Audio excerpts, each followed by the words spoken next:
ईद उल अज़हा, ईद उल जोहा जिसे हम आम ज़ुबान में बकरीद कहते हैं, पूरे तमाम सिटी पुलिस के तरफ से सभी भाइयों और बहनों को मैं मुबारकबाद पेश करता हूं एडवांस में।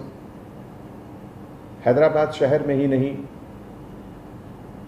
पूरे हिंदुस्तान में, पूरी दुनिया में पिछले 5-6 महीने से जो एक माहौल चल रहा है जिससे आप वाकिफ़ हैं, ये जो वबा है कोरोना वायरस का, इसके कारण तमाम ज़िंदगी बिल्कुल एहतियात के साथ निकल रही है।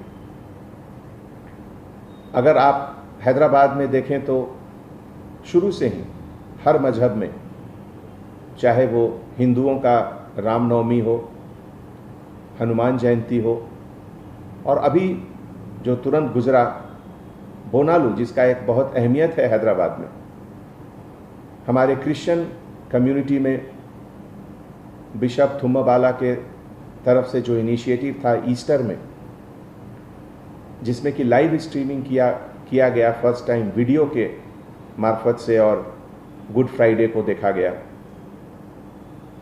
फिर हमारे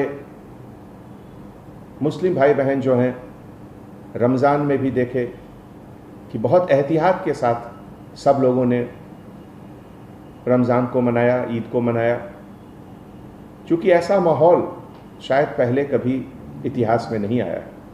और इसीलिए सभी के कोऑपरेशन से और अल्लाह सुब्हानहू व तआला के रहम से आज अगर हैदराबाद में दूसरे बड़े शहरों के कंपैरिजन में हमारा नंबर इन्फेक्शन का कम है, डेथ का कम है, तो इसका वजह यही है कि सभी लोगों ने मिलकर इस वबा से एक साथ लड़ने का जो एक डिसीजन लिया, सब शरीक हुए, और इसी स्पिरिट से हम लोग आगे भी चलेंगे।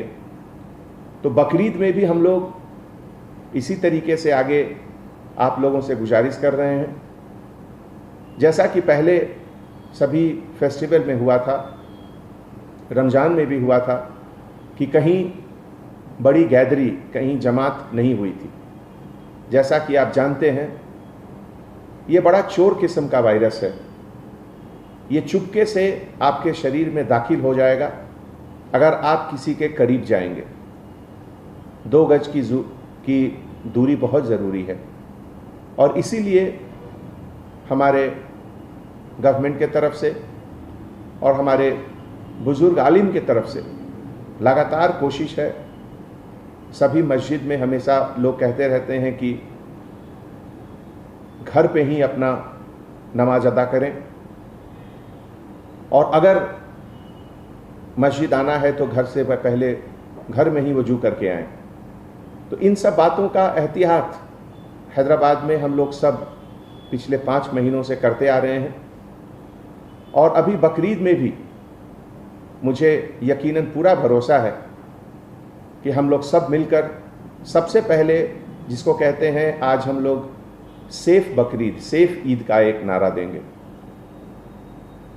शायद ही कोई हैदराबाद का घर है जिसमें बच्चे नहीं हैं, जिसमें बुजुर्ग नहीं हैं, जिसमें ऐसे लोग नहीं हैं जिनके पास बीपी, हार्ट या कुछ मोटापा, इस तरह का बीमारी न हो। उन लोगों को बचाना सबसे ज़रूरी है, और उनको बचाने के लिए सबसे पहला चीज़ यही है कि हम लोग कम से कम दूसरे लोगों से मिलें, मुबारकबाद, ज़ुबानी मुबारकबाद पेश करें। गले मिलने की ज़रूरत नहीं है, माहौल ऐसा है। अगर जान बचेगी तो आगे आप अगले बार 4 और बकरे भी कुर्बान कर सकते हैं, लेकिन अभी बुजुर्गों को बचाएं, बच्चों को बचाएं। इसीलिए जो बड़ी बड़ी मस्जिदें हैं, जैसे मक्का मस्जिद, शाही मस्जिद, वहाँ के जो कॉम्पिटेंट अथॉरिटी हैं उनके तरफ से भी है ज़रूर। माहौल अभी कोई बहुत बदला नहीं है रमज़ान के महीने से। रमज़ान के महीने में अगर आप देखिए, total number of positive cases जो आए थे हैदराबाद में ही नहीं, तमाम हिंदुस्तान में, उस महीने के कंपैरिजन में अभी नंबर्स ज़्यादा हैं। इन्फेक्शंस के नंबर भी ज़्यादा हैं और जिसके कारण डेथ के नंबर भी ज़्यादा हैं। तो ऐसे हालात में कहीं भी जमात का इकट्ठा होना बिल्कुल ठीक नहीं है। जैसा कि आप लोगों ने वर्ल्ड हेल्थ ऑर्गेनाइजेशन के गाइडलाइंस पढ़े होंगे, Indian council for medical research ICMR के तरफ से जो लगातार गाइडलाइंस निकलते रहती हैं, उसमें भी इसका जिक्र है कि किसी भी तरह का रिलीजियस गैदरिंग किसी भी मज़हब का वो बिल्कुल ठीक नहीं है अभी। और वही एक ऐसा मौका है जहां ये वायरस जहां अभी तक नहीं गया वहां भी जा सकता है एक दूसरे के ट्रांसमिशन से। तो ऐसे माहौल में किसी भी तरह का गैदरिंग बाहर बिल्कुल उचित नहीं है। और मैं आप सबों से हाथ जोड़कर गुजारिश करता हूं कि आज की तारीख में अगर सबसे ज़रूरी चीज़ कुछ है तो आपका ज़िंदगी, आपका जीवन, आप स्वस्थ रहें, आप हेल्दी रहें, इससे ज़्यादा ज़रूरी कोई चीज़ नहीं है।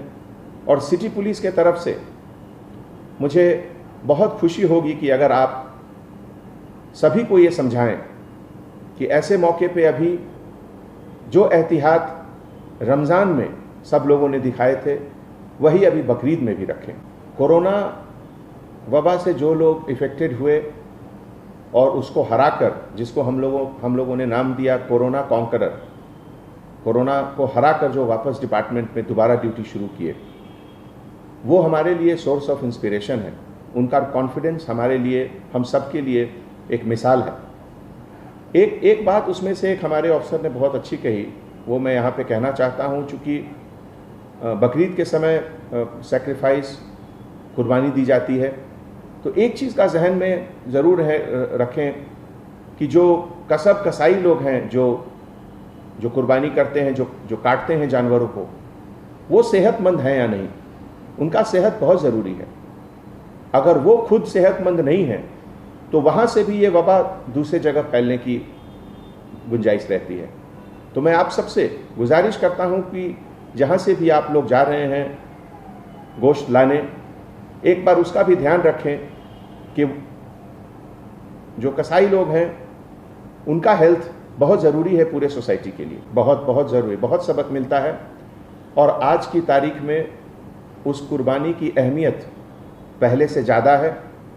आज सबसे पहले तो मुझे कुर्बानी देनी है अपने उन सभी आदतों की जिसके कारण ये कोरोना वायरस बढ़ सकता है। मुझे कुर्बानी देनी है कि मैं किसी से गले मिलकर उसको ग्रीट नहीं करूं, जुबानी ग्रीटिंग्स करूं।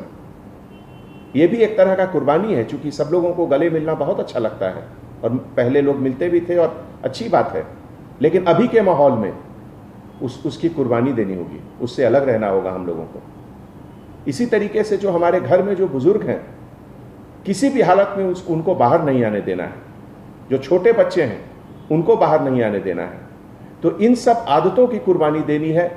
आज हमारे देश में बहुत ज़रूरी है कि हम अपने ऊपर कंट्रोल रखें, अपनी उन हर आदतों का कुर्बानी दें जिससे कि ये चोर वायरस जो है कोरोना, ये जो चाइना ने पूरे दुनिया को एक अपने तरफ से एक ऐसा अजीब तोहफा दिया कि पूरा दुनिया परेशान है उससे बचने के लिए जिस चीज़ों की कुर्बानी देनी है हम लोग देंगे।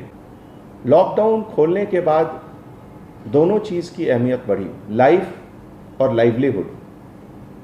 लाइफ को भी बचाना है और लाइवलीहुड को भी बचाना है। खास करके जो हमारे गरीब लोग हैं, जो सुबह से शाम को मेहनत करके रात का खाना खाते हैं, अगर उनकी रोज़गार हम लोग बंद कर देंगे तो ये बहुत बड़ा गुनाह होगा। और इसीलिए रोज़मर्रा की ज़िंदगी हमेशा आगे चलती रहनी चाहिए। और पब्लिक में जो अवेयरनेस है पहले से बहुत ज़्यादा हुआ है। 90 to 95% लोग मास्क लगाकर रोड पर चल रहे हैं, लेकिन अभी भी लगभग 2000 से 2500 लोगों को सिटी पुलिस के तरफ से हर रोज़ फाइन होता है कि वो पब्लिक प्लेसेस पे मास्क के बिना घूमते हैं। मैं उन सभी से गुजारिश करता हूं कि आप अपने लिए, अपने परिवार के लिए, अपने बच्चों के लिए, उनकी सेहत के लिए ज़रूर मास्क पहनें। आप हेल्दी हो सकते हैं, लेकिन आप इस वायरस के कैरियर भी हो सकते हैं। हो सकता है कि आप में ये सिम्टम न दिखे, लेकिन आपके संपर्क में जो लोग आएंगे उनको ये जरूर इन्फेक्ट करेगा।